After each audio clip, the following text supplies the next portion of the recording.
I look forward to the month of May because that always to me means the Charleston Festival.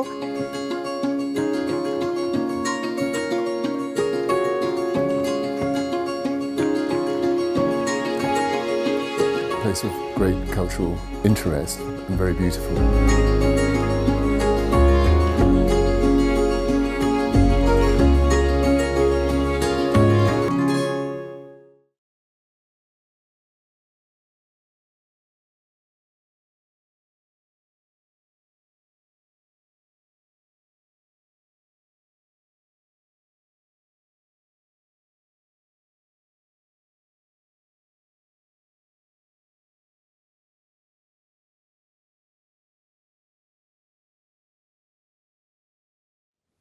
Hello and welcome to the Charleston Festival at Home.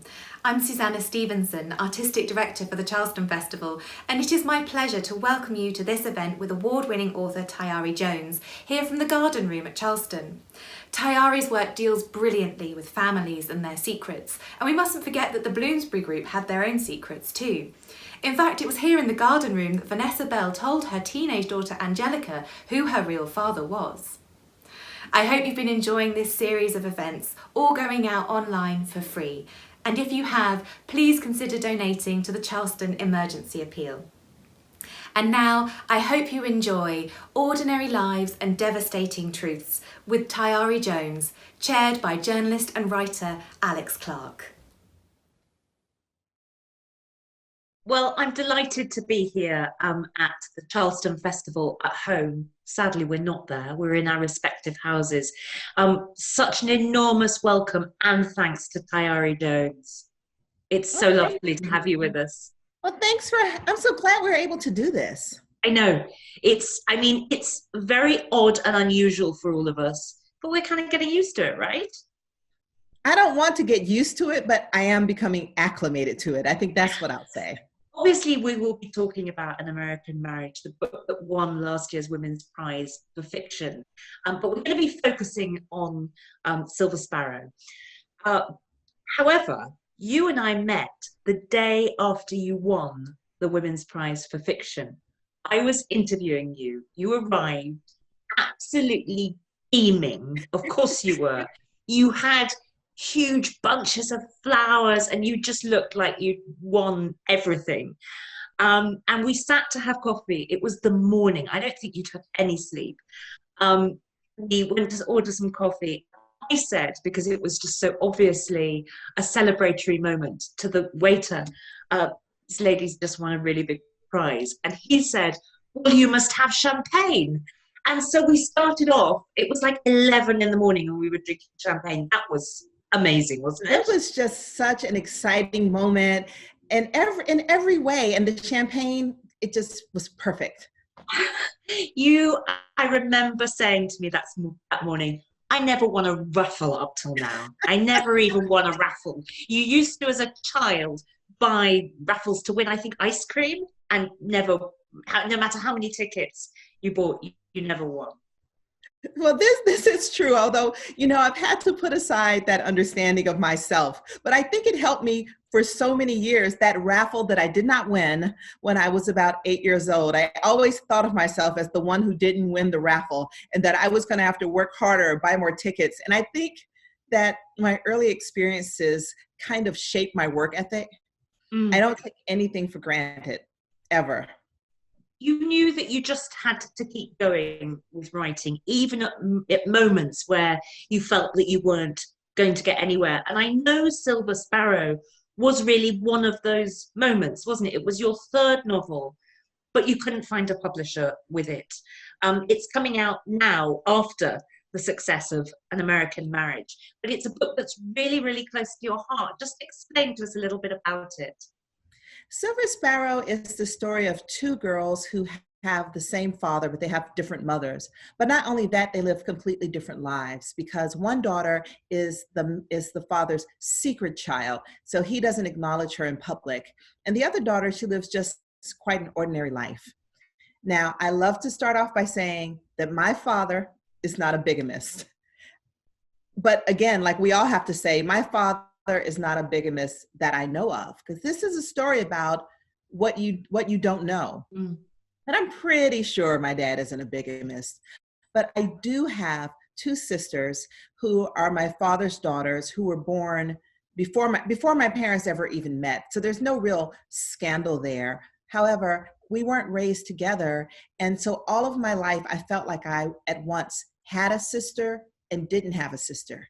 It was as though I had a sister that lived in my peripheral vision. And when I would turn my head, there was no one there. And I just, all my life craved that sisterly relationship. I grew up in a house with two brothers, but no sister. So I wrote this book to really think about, I started writing it to think about myself and what it felt like for me to not be able to touch my sisters in a real emotional way. But I started writing, started thinking what I must seem like to them, because I'm the daughter that grew up with my father, and I know him in a very kind of daily kind of way, where they saw him, you know, on holidays and maybe a couple times a year, because they lived 500 miles away. So this book was my gift to my sisters.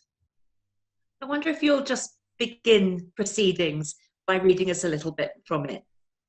Okay, I'm going to read a little bit from the day that Dana discovers that she is the unacknowledged child. Because, you know, when we're children, we think our lives are quite normal until something shakes us up and tells us, no, there's something afoot.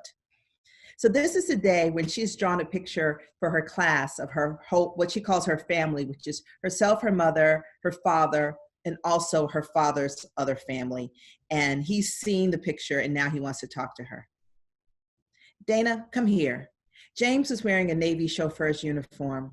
His hat must have been in the car, but I could see the mark on his forehead where the hat band rested. Come closer, he said. I hesitated, looking to the space in the doorway where Mother had disappeared. Dana, he said, you're not afraid of me, are you? You're not scared of your own father, are you? His voice sounded mournful, but I took it as a dare. No, sir, I said, taking a bold step forward. Don't call me Sir, Dana. I'm not your boss. I shrugged. Mother told me that I should always call him Sir. With a sudden motion, he reached out for me and lifted me on his lap. He spoke to me with both our faces looking outward, so I couldn't see his expression. Dana, he said, I can't have you making drawings like the one you made for your art class. I can't have you doing things like that. What goes on in this house between your mother and me is grown people's business. I love you, you're my baby girl, and I love you, and I love your mama. But what we do in this house has to be kept secret, okay? But I didn't even draw this house. James sighed and bounced me on his lap. What happens in my life, in my world, doesn't have anything to do with you. You can't tell your teacher that your daddy has another wife. You can't tell your teacher that my name is James Witherspoon. Atlanta ain't nothing but a country town, and everyone knows everybody. Your other wife and your other girl is a secret? I asked him. He put me down from his lap so we could look each other in the face. No, he said, you got it the wrong way around. Dana, you are the one that's the secret. Wow. That's the moment that happens really very, very early on in the book. And of course, and I don't think this really leads us into any spoilers, but these two daughters grow up not like you and your non-secret sisters 500 miles apart, but in this same small town, Atlanta. And of course, it's bound to be that their orbits will finally collide, isn't it? And you know, it's funny that you describe Atlanta as a small town because it's really, I think, the sixth biggest city in the US. But every town, every city is a small town because all of us really use only a corner of the city in which we live. I live in Atlanta now, but you know, my universe is probably about 6 square miles. I very seldom venture more than 6 miles out. And I think that this is the way that local, regional things are so important, even in big cities. So they live in the big city of Atlanta, but they live 3 miles away, these girls. Mm. And there are, of course, sort of interlocking relationships, interlocking kind of families. And the idea that there is one family who in one sense has power because they know the whole truth, and that is Dana and her mother. They know what's what. The other family, the mother and daughter, don't know. But of course they have much more acknowledged power. They are sitting in the house with the father and the husband there every day. I mean, that's a very delicate balancing act of kind of sympathies that you're playing with the whole time. Well, I feel sympathy for all the characters, really. Even James, the bigamist himself, I feel they're all trying to figure out how to make a life. James married his first wife when he was just a teenager. He was in high school and she was in high school. And I think we think of women as being trapped by an early pregnancy. And by all means, his wife was only 14 or 15. So she felt grateful to have been married, grateful that he married her.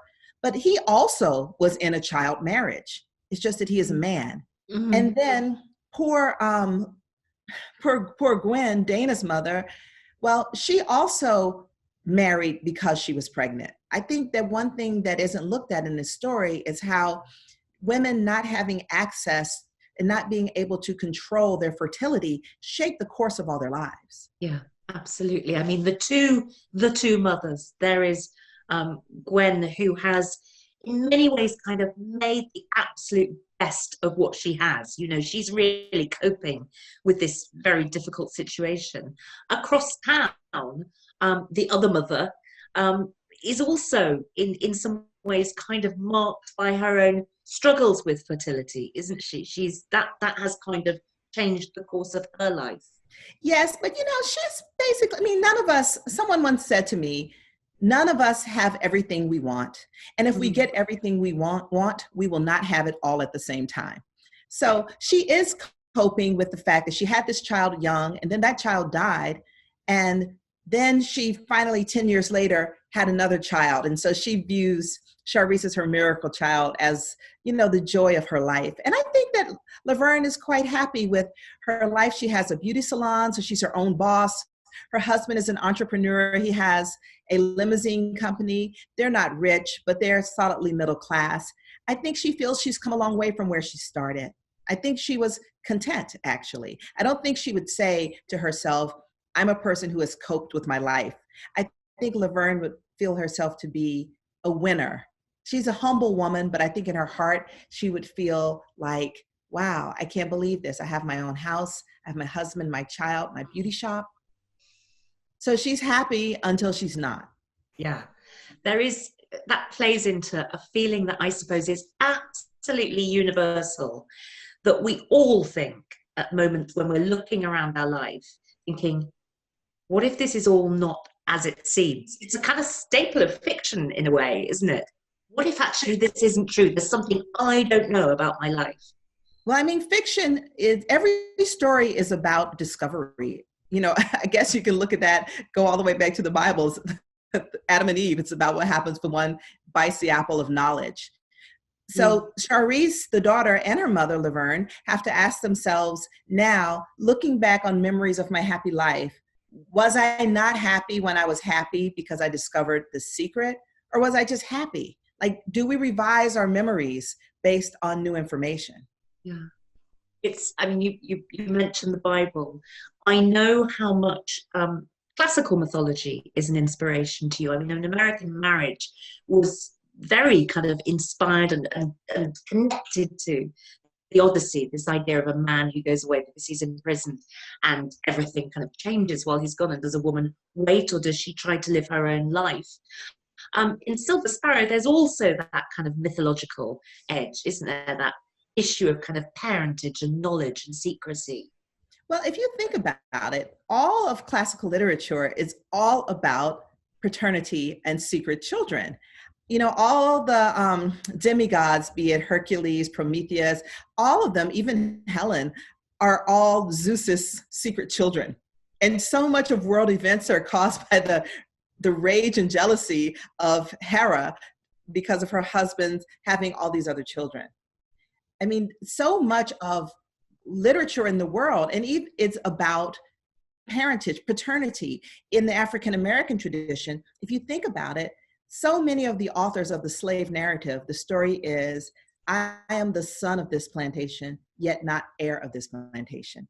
The difference between biological parentage and being and legacy, and not inheritance, and not just inheritance in terms of money, but in terms of tradition, lineage, culture, acceptance, acknowledgement.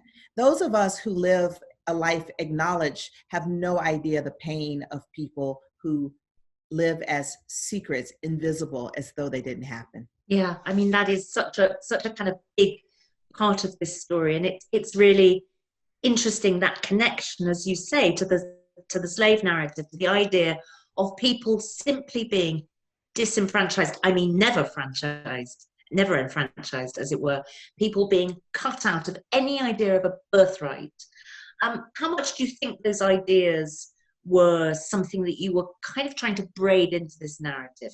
I mean, for example, the book opens with Gwen talking and being aware of the death of Martin Luther King, and the idea of her own participation in the civil rights movement. How much was that in your head? Well, you know, I grew up in Atlanta, Georgia, which is where I live now. I am just about walking distance from the Martin Luther King Center, where you can see his grave and the eternal light that shines there.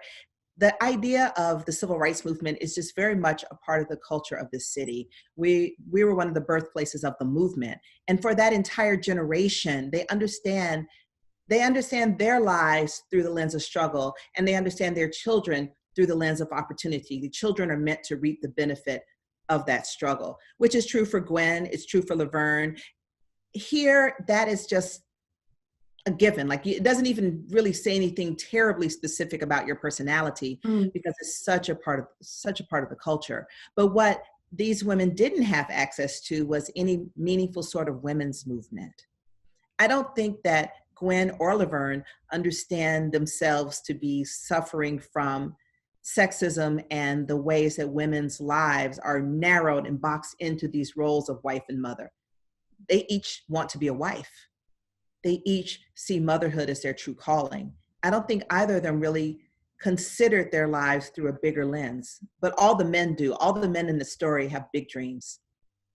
And of course, both of those women have daughters rather than sons, so they don't have that natural kind of moment of trying to kind of usher their sons out in the world to fulfill some kind of destiny. It was really interesting to me that Dana, who is the voice that we meet first and most sort of substantially in the book, is desperate for kind of educational opportunity. As much as she's interested in her secret sister, the boys around her, she's really desperate.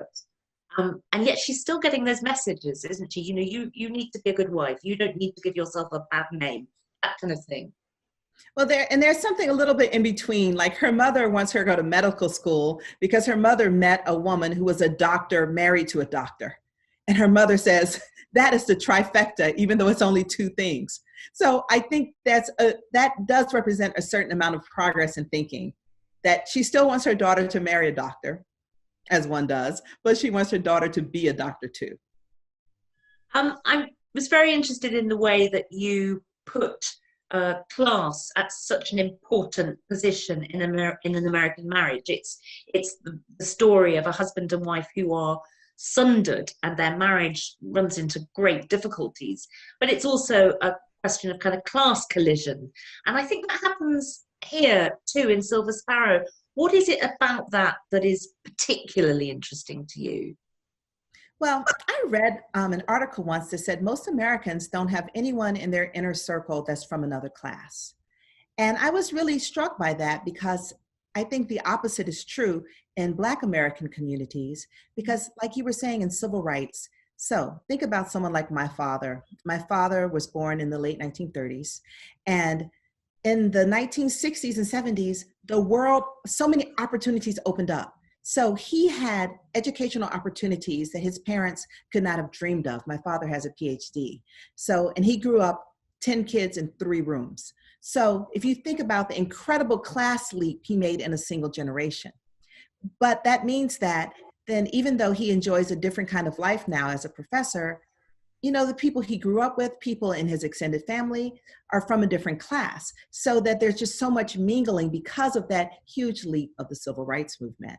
And the same happened in an American marriage. Roy is a first-generation middle-class person, and his wife has been middle-class for 2 generations. So they have that distance. But one thing I think is really different in African American culture versus the rest of American culture is that the self-made person is revered, as opposed to this idea that you should be somehow born with money. Because if we thought that, no one could have any friends. No one really in the Black American world was born into money in that way. So we respect the hard worker. So someone who is a hard worker can easily marry into a family where the people may have been comfortable for a generation or 2 more because he's respected for his labor. There isn't that sense of a kind of class collision that means those people can't meet, in other words, and that they can't. They can meet, they can marry, and then they have to work it out. Which is the hard part. It's really interesting the extent to which you have been inspired by Atlanta. I mean, your first book, Leaving Atlanta, was based on kind of real events in the city. And as you say, you grew up there in that much smaller radius. I'm sure your radius is much, much bigger now. But how important is it to have that place that means so much and that is a kind of lens through which you can examine lots of ideas? Well, growing up in Atlanta, I didn't think of it as a particularly unusual place because it's just where I grew up. But then when I moved away, I came to see all the really strange misconceptions people have about the southern states, about the South. They scapegoat the South for everything that's wrong with America. And no one really looks at what I think is one of the huge benefits of a southern upbringing for me, again, particularly as a Black American, is that in the South, Black people are in greater numbers. So we have kind of a critical mass. We have much more institutions. I attended university at an all-Black, all-women's college. So I had the benefit of an education where I was at the center of things. I never felt like I was fighting for space or fighting to be heard. So I had the luxury of feeling like I was the neutral, normal ground. Mm-hmm. And I think that really made me a writer. When I was a very young person, I met a writer and she was my teacher. And she was also a Black woman. And I didn't have a moment like, wow, Black women can be writers. I felt like she's a writer, as one is. So I think that would only happen in the South. So I started writing about that kind of experience and also the urban South. Most people think the Southern United States are about grandmamas and mules. And, I've never seen a mule. I wouldn't know a mule if it were to walk right in here. But that said, I do love my grandmama. So I feel like I am trying to write a story to tell a truth that isn't often told. And it is the great pleasure of my life. And that's one of the things I know when I was speaking to you directly after you won the Women's Prize for Fiction, and we were talking through a lot of your journey to become a writer, which is really, really interesting because it was a matter of really keeping at it. And you talked about feeling sometimes that when people were interested in you putting more overt political content in your work, you said to me, it's as if I would just have a little bit of Black Lives Matter in my handbag. And I could just sprinkle it on. You could sprinkle it on to kind of make this what was sort of wanted or indeed expected of you as a Black writer, as a Black woman writer. Is that something that you feel has been difficult to kind of negotiate and say, no, this is me, I am a writer, I am me doing my work? I wouldn't say it has been necessarily difficult because I always knew what I was doing and why. It's been annoying, which is different. I never felt tempted to change my work to meet these expectations. But also, this is a message I have for anyone out there who is a writer, aspires to be a writer. I've always had my day job. I'm a professor as well as a writer.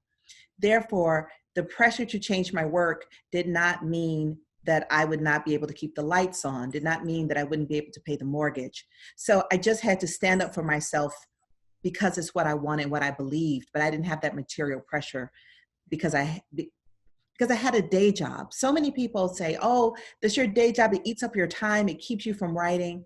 It's true. My day job eats up my time. I enjoy my job, but it's true. But that said, my day job gives me the freedom to have artistic integrity. And how did that work? When there were those times when you were struggling and you were finding it, your first two novels had been published, they were respected, but there was no sense that you could count on your work being published into the future. What kept you at it? My day job, my students, I teach young people and I tell them, you write the story that your heart calls you to write, and you write it as true and as best you can. Mm-hmm. I don't give them any advice about publishing. I tell them, when you get your book done and you're trying to find a publisher, call me. This is like a coupon. It's evergreen, and I'll talk to you about it then. But when you're writing, I want you to only care about the story.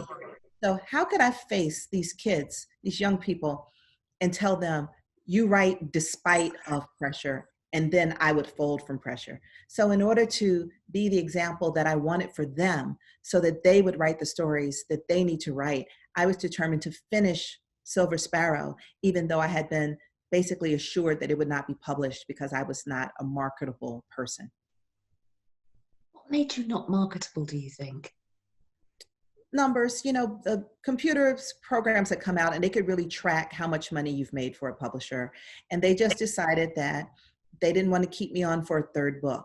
The first book is the easiest to publish because you're a figment of their imagination. They think she could be the next, whatever they want another one of. And then for the second book, they're trying to recoup the money they lost on the first book. And by the third book, they're ready to call it quits. It happens to a lot of people, not just to me. I think this is one reason why I talk about this. A lot of people don't talk about their hard times and failures. So then people who are having hard times, they don't know that there's a light, that you can work through it. So, it was really terrible though. I was devastated because I took it so personally. Now I know that someone had reduced me to a number instead of thinking of me as a person. So it was the opposite of personal, but I didn't know if I was going to find my way out. All I knew is that I would finish this book, because I tell my students, your job is to finish the book. And I finished the book. Now that you have finished the book and now that we can read it, would you just read us another little bit of it? Because I'm just glad you stuck at it. Okay, this is a part where Charisse, who is the daughter who lives in the house with her father, and even as a very young girl, she has lots of opinions about marriage because her mother her mother owns a beauty salon, and she hears women talking about marriage all the time. So here is her first impressions about marriage. You never know, my mother said to me. You never know what means what. True, I said. I was just 9 years old, give or take, but I had learned not to interrupt my mother when she was on a roll, especially when she was talking to me in the deep voice she used with women in the beauty shop. She didn't talk this way to all of them, of course. Different people got different treatments, just as some people had to pay for every clip of the shears and other people got their bangs straightened for free. On that day in the car, she talked the way she did with the longtime customers, the ones who got their lips waxed on the house, the ones who called me Miss Lady and called my mother Girl. George Burns cheated on Gracie, Mama said. Can you believe that?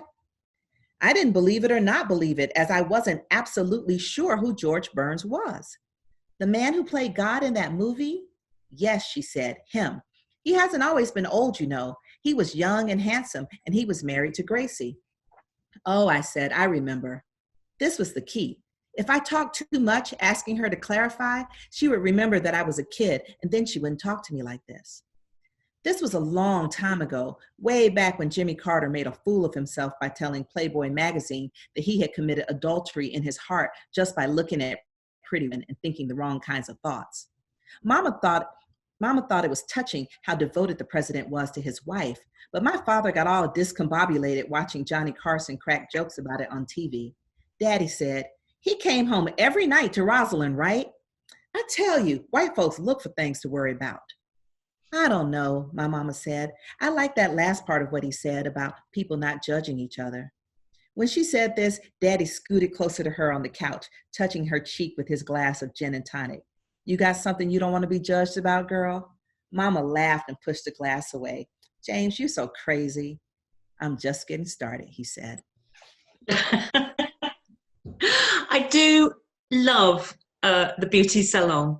because it's just this great sort of arena, isn't it? It's the symbol of somebody's desire to build up a business, to be an entrepreneur. But of course, it's a great kind of meeting place for basically women, isn't it? You know, it's the beauty salon is such a strange place. On one hand, it is a huge source of women's, as the beauty shop owner, to be an entrepreneur, to make her own money. And secondly, women come and talk and are intimate with one another. But it's also a place where there's incredible discontent. I mean, the reason we call it getting your hair fixed is the idea that your hair is broken. So it's does both things. I think it's such an odd, like when you think about Madam C.J. Walker, the first Black woman to be a self-made millionaire, she did so by selling hair products, which is for women, but it's also born out of the fact that women are unhappy with their looks. Mm. So I think the beauty shop has all of the layers of what it means to be female. And actually, hair does play a part in this book, doesn't it? The two girls have quite different hair. They have very different looks. And it's a matter of kind of anxiety for them both, and a way of them also beginning to talk to one another. I think that being a teenager is a source of anxiety. You know, just in and of itself is what it is.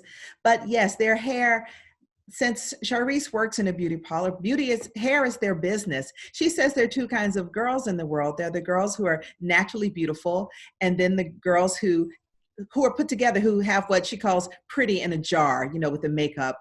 But then she says there's the next level of girl that is a natural beauty plus pretty in a jar. And, you know, the girls both, though, they feel anxiety. No one feels like the pretty one, even the pretty one. Yeah. No one feels like the privileged one, even the privileged one, right? Dana thinks Charisse has so much privilege because she lives with her father. But Charisse, like me, I never considered my father to be the site of great privilege. I thought parents, they just kind of come with the house. Like they don't, they're just there along with the couch, the TV, the parents. Yeah, and they're quite often there to stop you doing something that you want to do, aren't they? Yeah, so she doesn't think of her father as any great gift from the heavens. Yeah. Tell me now, having had this amazing year, I mean, it's been a pretty amazing year for you, I'm imagining.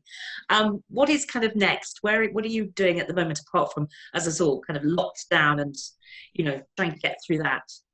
Well, I've got a couple of things on my plate. One thing that I'm really keeping busy with is that I am trying to work on raising awareness of the Black women writers of generations before me. Uh-huh. For example, there's a wonderful reissue of a novel called The Street by Anne Petrie. It's just come out in the UK, and I believe it's like the BBC Bedtimes Reads this month. And this book was published in 1946. It sold over 1 million copies in 1946. That means no Twitter. But, you know, it's kind of fallen off the radar. So I'm trying to bring attention to that book. I've just completed writing a foreword for a reissue of The Women of Brewster Place by Gloria Naylor. So I'm a lot of people are busy paying it forward, which I think is important, but I'm kind of working on paying it back, and I want to bring attention to these forgotten texts. I'm also working on, for the first time in my life, shorter pieces. I've just finished a story for Audible that will only be available in Audible. It's called Natural Light. And it was a lot of fun to work on a project that is about 50 pages long, give or take. I felt like I was able to dive into something. If you can imagine writing books is kind of like dating, you know, a novel, that's a marriage. It took me 6 years to write An American Marriage. It took me 4 years to write Silver Sparrow. So with these shorter pieces, I feel like I'm dating a bunch of really interesting ideas. And I'm enjoying it. I'm enjoying writing without that 6-year commitment. I'm enjoying, because you can write a story that is very of the moment. You can include a lot of very pop culture references. So I'm doing that just to remember the pleasure of storytelling before I start on my next novel, because I'm under a lot of pressure with the next novel. So I want to just spend these next few months, just enjoying my typewriters. Oh, yes. Now, I nearly forgot to ask you about your typewriters, and I'm not going to let you go before you tell us. Oh, I love typewriters. I have one here. I have them in all the rooms. The oldest one I have is from like 1917. It is a really beautiful machine. However, they were still working out the kinks of a typewriter, so it has issues. The sweet spot of typewriters, the 1930s, because the typewriters were still luxury items, but they had figured out how to make them.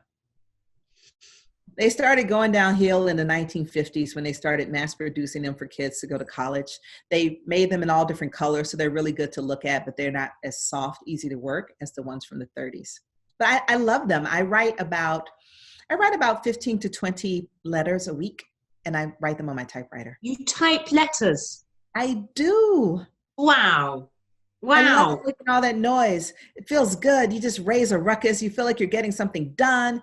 At the end of every line, you're rewarded with that little bing. Yeah. Slap that. And do you think, I mean, this is a kind of side issue, I know, and I probably shouldn't stretch the point too far, but that idea that, of course, you can make little corrections with a typewriter. You can't just erase at will, can you? You're committing. Well, also, you can't be so incredibly self-critical. With the computer, you can push 3 buttons and delete a day's work. With the typewriter, if you don't think it's good, you can pull it out of the machine, ball it up dramatically, toss it, and then the next day, when you come to your senses, you can pick it up, smooth it out. It's not so bad, and you still have it. Yeah, but you don't write fiction. I mean, or do you ever write fiction on a typewriter? Oh, absolutely. You do? Yes. Wow. I love it. It makes me happy. And even when you feel the page is kind of bumpy because of the force of striking it. No, I write my novels on the typewriter and it slows me down. It's slower. When I write on a computer, I'm typing so fast, I don't know what I've written. It reminds me of, have you ever been, when you're really hungry and you eat your food so quickly, you don't remember eating it? Yeah, I mean, the plate is empty. Obviously, you're the one who ate it. Who else could have eaten it? But you don't remember. That's how I feel sometimes when I type on the typewriter. When I type on the computer, I'm just going away and I miss the pleasure of creating the story. But on the typewriter, if you type too fast, the keys get balled up, tangled. So you have to take a little bit of time at a moderate speed. I highly recommend it. Everyone, you should find your local typewriter doctor. There is a typewriter doctor near you. And you have actually had to have a repair done during lockdown, haven't you? Yes, my Olivetti Valentine. I don't know what's wrong with her. So I had to pack it up and I basically put on a hazmat suit and took it to be shipped to the typewriter doctor. Tayari, I'll just end by asking you, so many people have been talking about, problems that they have with concentration during this period of kind of spending a lot of time at home, dealing with the anxieties that we're all dealing with coming at us from the outside world. I certainly noticed that I found reading very hard, and yet it started to come back now, actually, as it gets along, it normalizes and you realize, wow, there is actually some time to read, I must do it. Have you experienced that as a writer? Have you felt distracted in some kind of way? I think we're all really distracted. There's a global pandemic. It's reasonable to be distracted. As a matter of fact, if you were not distracted, I think there would be something wrong with you. Yeah. This moment demands our attention. And I think we have to, this is not an extended snow vacation. So if you're distracted, that makes sense. I have been just making for myself small, manageable goals. This is the way I've always handled any project that I'm working on, a small goal that I can meet easily. Because if you move it forward slowly toward whatever you're doing, and your effort adds up, and you also build your stamina. It's kind of like people who do exercise, how they keep building up with more weight and more weight. That's the same way I do with spending time focusing. So if I'm reading a book, I used to say when this pandemic first started, I would try to read 20 pages a day. And I'm a person that can easily read 150 a day in my normal life. But I just did 20. And when I hit the 20, I was satisfied. And I just kept going until I built my stamina. And now I can read about 75 pages in a day, which, isn't anything to write home about, but I am reading again and engaging again. But just be easy with yourself. This is a big deal what's happening, and it's happening all over the world. If you're a person that has any empathy for other people, then of course you're going to be concerned, even if, the pandemic hasn't come to your house, it's come to the world. And if you care about books, I'm going to guess you care about people. So take it easy. It's okay. Just a little bit at a time. I'm really sorry that we didn't get to meet again in person in the amazingly wonderful surroundings of Charleston. I know we will again, and you will come down to Sussex at some point, won't you? Oh, absolutely. And I'm so glad we got to do Charleston at home. And we will, I just have faith that we're going to come through this and we'll all be together with our books and we'll see the tulips in Charleston. It will happen. And unless we have a glass of champagne in our hands. So let's just say that's going to happen too. Okay, we're going to have tulips in one hand, champagne in the other. Cheers. Thank you so, so much. Thank you.